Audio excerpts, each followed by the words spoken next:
Hello students, welcome back to Maths Palace. Today we will do chapter 5 which is Euclid's geometry. This is the introduction part 1. Let's start the video. तो देखिए chapter का नाम है Euclid's geometry. तो geometry words कहाँ से आया है? ये दो वर्ड से मिलके बना है, जियो प्लस मेट्रिन। जियो का मीनिंग है earth and matron means measurement, अर्थ की मेजरमेंट करना। ज्योमेट्री का मीनिंग है अर्थ को मेजर करना। Okay, geometry word came from Greek, Greek से आया है ये वर्ड।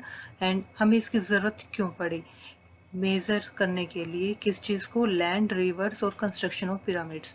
जब इन कंस्ट्रक्शन की नीड पड़ी तो कंस्ट्रक्शन बिना मेज़रमेंट के हो नहीं सकती, तो उस मेज़रमेंट को कैसे किया जाए, किस तरह के रूल्स फॉलो किए जाएँ, तो ज्योमेट्री वर्ड वहाँ से जनरेट हुआ था।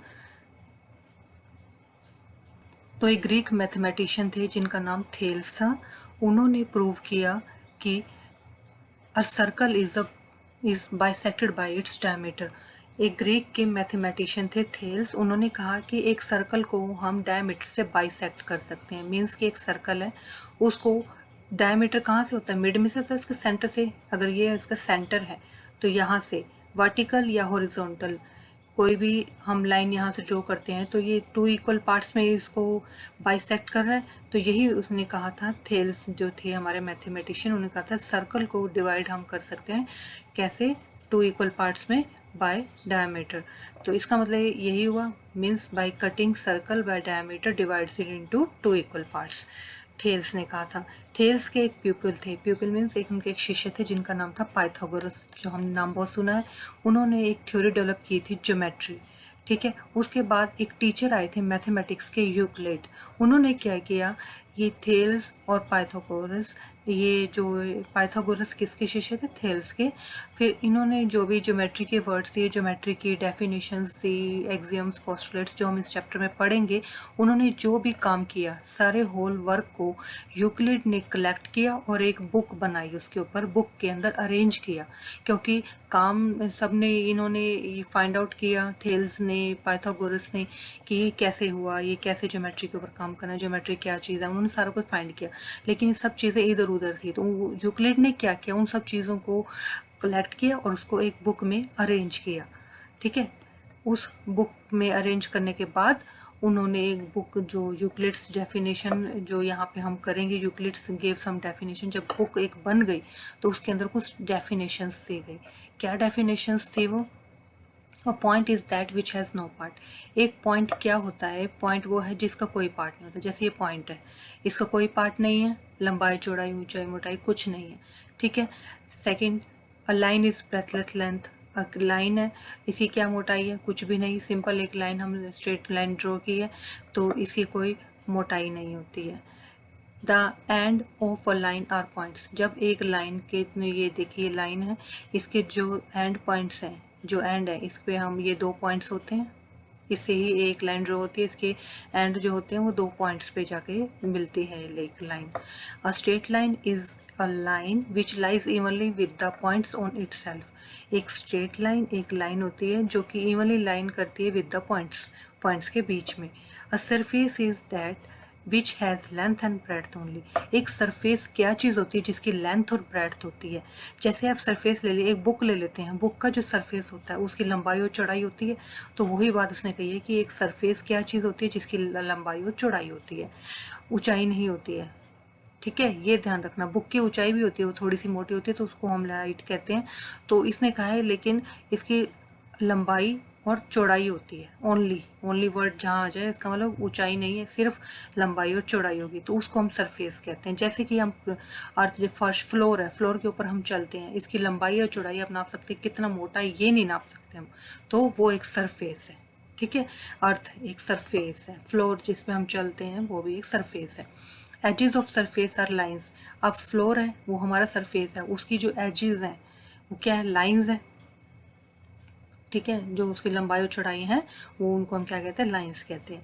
Plane surface is a surface which lies evenly with the straight lines on itself. इसने वही बात कही है, प्लेन सरफेस है, जैसे एक फ्लोर है, फ्लोर जो है लाइज करता है स्ट्रेट लाइंस के बीच में, ठीक है। उसके चारों तरफ क्या होता है? स्ट्रेट लाइंस होती हैं, क्लियर। तो ये तो थी, उसने कुछ डेफिनेशंस दी थी जो यूक्लिड ने। उसके बाद after that Euclid assumed certain properties which are universal truths. Euclid ने कुछ प्रॉपर्टीज एज्यूम की जो कि यूनिवर्सल ट्रूथ थे, जो उनको हमेशा सच्ची माना जाता है। जैसे कि कुछ एक यूनिवर्सल ट्रूथ होते हैं, जैसे कहते हैं honesty is the best policy. हमने इंग्लिश में ये हमने चीज़ पढ़ी है, ये line, honesty is the best policy. तो ये क्या है, इसको हम प्रूव नहीं कर सकते, क्यों? क्योंकि ये एक यूनिवर्सल ट्रूथ है। तो इसी तरह से उसने कुछ प्रॉपर्टी, यूक्लिड ने प्रॉपर्टीज एज्यूम की जो कि यूनिवर्सल ट्रूथ थी। फिर उसने यूनिवर्सल ट्रूथ को दो पार्ट्स में डिवाइड किया, एक को बोला एक्सियम्स और एक को बोला पोस्टुलेट्स। ठीक है, ये दोनों चीज़ें क्या होती हैं, एक मानने वाली, एक नोशन, कॉमन आइडियाज़ होते हैं। एक्सियम्स हमारे कॉमन आइडियाज़ होते हैं जो हमारे दिमाग में आते हैं, और ये हम पूरे मैथमेटिक्स पे अप्लाई कर सकते हैं। लेकिन जो पोस्टुलेट्स होते हैं वो सिर्फ ज्योमेट्री पे अप्लाई होते हैं। ठीक है, स्पेसिफिक टू ज्योमेट्री, ये सिर्फ ज्योमेट्री पे अप्लाई होंगे। और एक्सियम्स जो होते हैं वो मैथमेटिक्स में, पूरे मैथमेटिक्स, चाहे वो अलजेब्रा हो, ज्योमेट्री हो, सब पे अप्लाई होते हैं एक्सियम्स। क्लियर? तो ये हमारी यूनिवर्सल ट्रूथ को दो पार्ट्स में डिवाइड किया, एक्सियम्स और पोस्टुलेट्स। अब कुछ एक्सियम्स यहाँ पे दिए गए हैं, आपके चैप्टर में 7 एक्सियम्स दिएंगे, उनके बारे में पढ़ेंगे। एक्सियम्स बहुत हैं, इसमें हमें जितने पढ़ने हैं वो 7 हैं। तो देखते हैं वो क्या क्या है।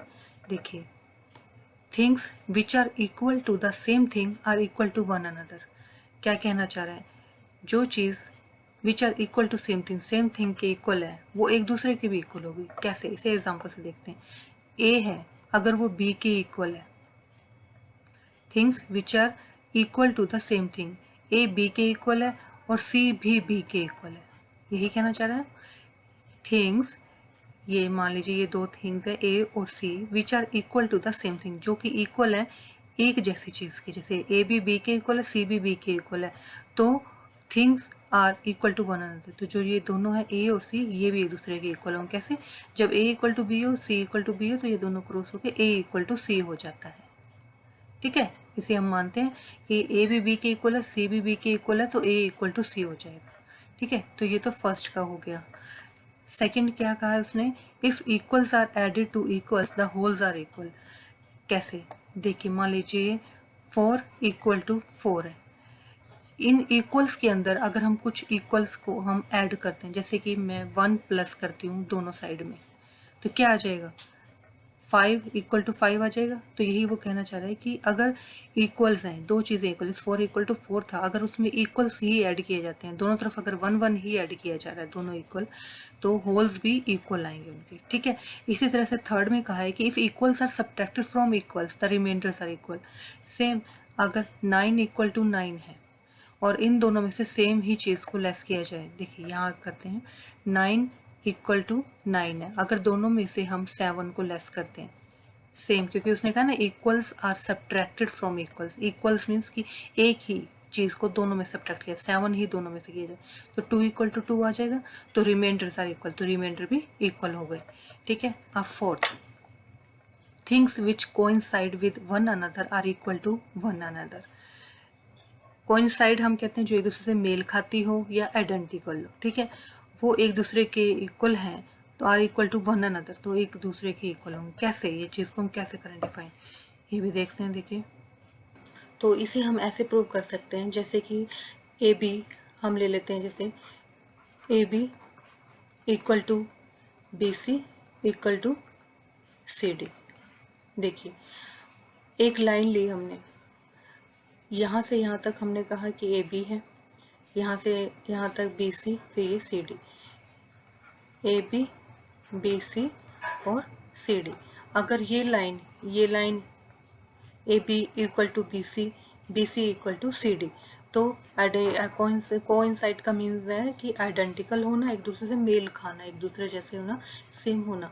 अगर ए बी बी सी के बराबर है, बी सी सी डी के बराबर है, तो ये सारे एक दूसरे के इक्वल, तो क्यों, तो ए बी बी सी के बराबर, तो ए बी सी डी के इक्वल भी हुआ, और बी सी सी डी के इक्वल है, तो बी सी ए बी के भी इक्वल है, सी डी भी ए बी के इक्वल हो जाएगा, तो ये तीनों एक जैसे इक्वल हो जाएंगे। यही कहना चाह रहा है कि अगर एक दूसरे के आइडेंटिकल हैं, एक जैसे हैं, सेम हैं, with one another are equal to one another, तो एक दूसरे के भी इक्वल हो जाएंगे। ठीक है, जैसे ये ए बी बी सी और बी सी सी डी, तो ए बी सी डी के इक्वल भी होगा। क्लियर? तो अब और देखते हैं पोस्ट इसमें एग्जाम्स और कौन कौन से हैं। Whole is greater than part, ये तो नॉर्मल बात है। कैसे इसको हम प्रूव करते हैं? होल, जैसे कि एक सर्कल है, सर्कल में हम इसके पार्ट्स कर लेते हैं, ठीक है। तो whole part is greater than the part, whole is greater than the part. तो होल क्या है? हमारा एक सर्कल है। अब इसके मैंने कई पार्ट्स कर दिए, अब हम इसका सिंगल कोई भी पार्ट ले लेते हैं।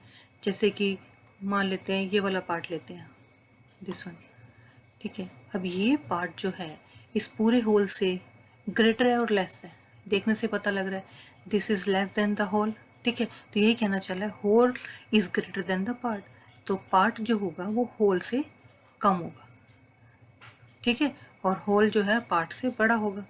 Next, things which are double of the same things are equal to the one another. Okay, things हमने ले लिया, वाई ले लेते हैं, एक इधर मैंने ले लिया जेड, ठीक है। थिंग्स, ये दो थिंग्स है मेरे पास, which are double of the same thing, ये दोनों थिंग्स डबल हैं सेम थिंग की, एक ही चीज़ की डबल है। 2x है, x लिया उसका डबल कर लिया, तो y इसके इक्वल है, तो 2x इसके z के इक्वल है। यही बात कहना चाहिए। थिंग्स, थिंग्स मीन्स y और z, विच आर डबल, जो कि डबल हैं किसके? Of the same things. तो y डबल है सेम थिंग के, सेम थिंग क्या है? x दोनों तरफ ले ली, और things which are double, which are double of the same thing, तो सेम थिंग के डबल के बराबर है। Things which are double of the same thing के डबल के बराबर हैं, तो वो एक दूसरे के इक्वल हो जाएंगी। तो 2x equal to y, 2x equal to z, 2x से 2x जब कैंसिल होगा तो y इक्वल टू जेड हो जाएगा। इसका मतलब y और z भी इक्वल, ये कैंसिल करना नहीं होता है, ये सिर्फ एक समझाने वाली बात है कि 2x से 2x को अगर क्रॉस कर देते हैं तो y और z बचते हैं जो कि इक्वल होंगे। बाकी ये कॉमन सेंस बना होता है ये कि दो चीज़ें अगर इक्वल हैं तो वो ख़त्म हो जाती हैं आपस में, तो जो रिमेनिंग रह जाती हैं वो इक्वल आ जाती है, जैसे y इक्वल टू जेड।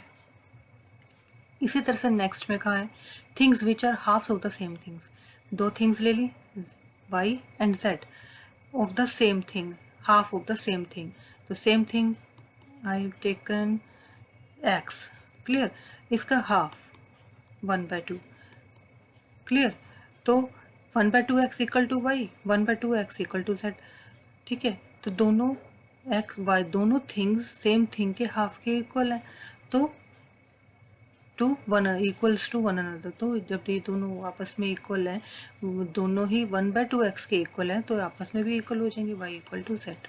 ये वो कहना चाह रहा है, मतलब ये क्रॉस होंगे तो ये क्या हो जाएंगे? y इक्वल टू जेड हो जाएगा, ठीक है। तो ये हमने पार्ट 1, ये जो वीडियो का पार्ट 1 है, इसमें हमने एक्सियोम्स पढ़ लिए हैं। नेक्स्ट वीडियो में हम पोस्टुलेट्स करेंगे और उसके ऊपर बेस्ड कुछ एग्जांपल्स भी करेंगे, ताकि पोस्टुलेट हम पढ़ें और साथ के साथ एग्जांपल के थ्रू उसको प्रूव करें तो ज़्यादा हमारे माइंड में क्लियर हो जाएंगे, ठीक है। तो मिलते हैं नेक्स्ट वीडियो में। इन जो चीज़ें इस चैप्टर में बताई गई हैं, जितनी आज हमने वीडियो में की, इनको अच्छे से क्लियर कर लेना, माइंड में बिठा लेना, ठीक है, ताकि चैप्टर आगे जो भी हम करेंगे हमें क्लियर होता जाए। तो मिलते हैं नेक्स्ट वीडियो में। Thank you for watching my video, और अगर वीडियो अच्छी लगी हो तो please like share and subscribe it.